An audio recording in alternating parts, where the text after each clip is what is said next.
who we are. We're a community of global partners.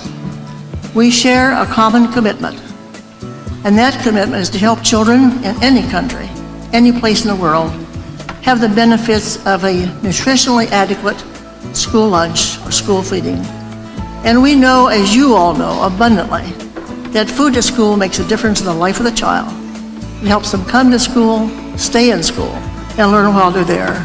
When we want to do something and we believe everything is possible, we have here, despite the problems that we are facing in the roads, we could organize a forum here out of Johannesburg with the presence of 250 people, almost 40 countries are present here. We had 10 ministers of state and several deputy ministers. So it's really amazing to have everybody, and everybody came here to discuss how to save our children. So we have the obligation to support these countries. We have the obligation to work together with them for try to support them to achieve the objectives, to all of them to construct national school meals programs for their kids, for their population. The world has made immense progress in combating hunger over the last decade. We reduced by 100 million the number of people without food, but the road is still long. 1 in every 9 people on the planet do not know if they will have food to eat when they wake up every day. The situation is even more serious when we are faced with the challenge of addressing hunger and child malnutrition. Worldwide, 66 million children go to school hungry every day. But dozens of developing nations are engaged and united to face this problem. And that begins with household access to resources, to food, to jobs, to land, to income, to education. When those aren't present, it's very common for those households to develop food insecurity. And from there, for those households then to experience inadequate nutrition, malnutrition. And the immediate consequences of malnutrition, whether it's at 2 years or 7 years, are increased risk of infection, increased risk of poor learning, and other factors that impact on the child's ultimate success in life. What is food insecurity? Well, it's the lack of availability, access, or use of food, or the uncertainty that you'll be able to acquire food in a socially acceptable and legal way. Since 1997, several countries meet every year to exchange experiences and present successful models in combating hunger and child malnutrition. It's the Global Child Nutrition Forum, organized by the Global Child Nutrition Foundation, in partnership with the Center of Excellence Against Hunger of the World Food Program. The aim of the forum is to support developing nations interested in starting or improving school food programs related to family farming.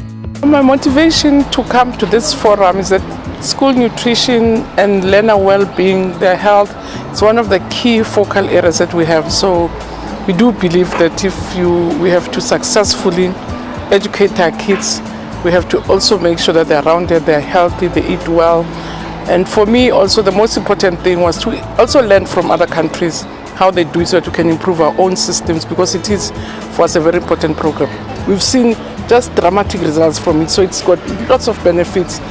We work, for instance, with Tiger Brands. We're assessing the progress that, for instance, on a grade 1s, when kids come home, we measure them and take all the indicators on health, put them on the program and monitor the progress that they even make physically and mentally.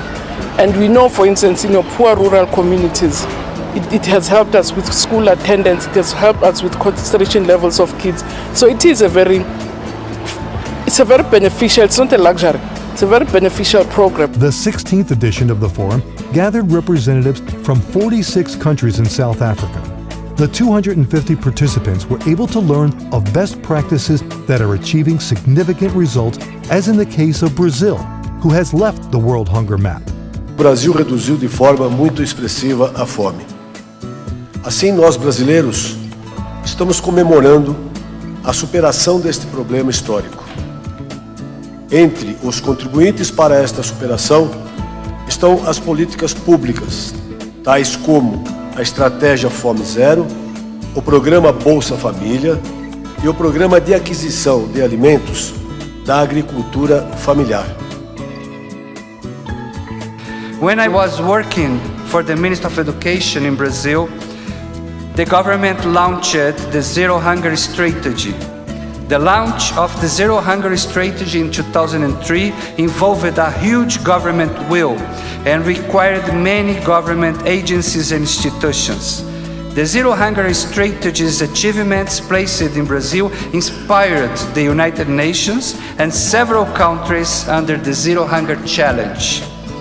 Today, food access, distribution, production and safety are a very pressing issue for all nations. A strong action against hunger and poverty is needed. It's time to go beyond the theory and move to action. Brazil is showing that it's possible to do and to create a national school feeding program, sustainable, linked to the production from the smallholder farmers, and to maintain the kids in the school with healthy food. So it's possible to do, and Brazil is now supporting other countries to establish their own national school feeding program. O Programa Nacional de Alimentação Escolar brasileiro contribuiu, inclusive, para ser um dos indicadores para alcançar o mapa da fome, saindo do mapa da fome.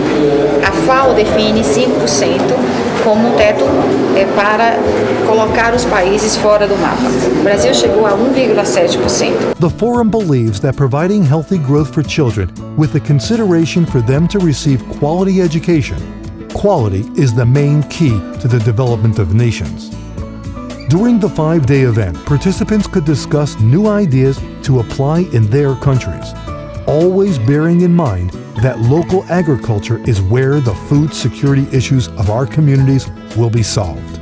What is the bridge that we need to build this week? Could we possibly be the construction crew? 40 countries coming together in South Africa to start putting together the pieces that will help us in the future have a nutrition-based school feeding program. So we're going to talk about bridge building, about the role we each have in doing that, each country in its own way, but in the end, achieving the goal of a nutrition-based school feeding program. The challenge of each translates into the commitment of all. After much dialogue, each participant took home new ideas, new experiences, and innovative solutions to improve school meals in their country. But each of them took something much more valuable in their luggage: the strengthening of the network that strives to ensure that every child in the world can study while well fed.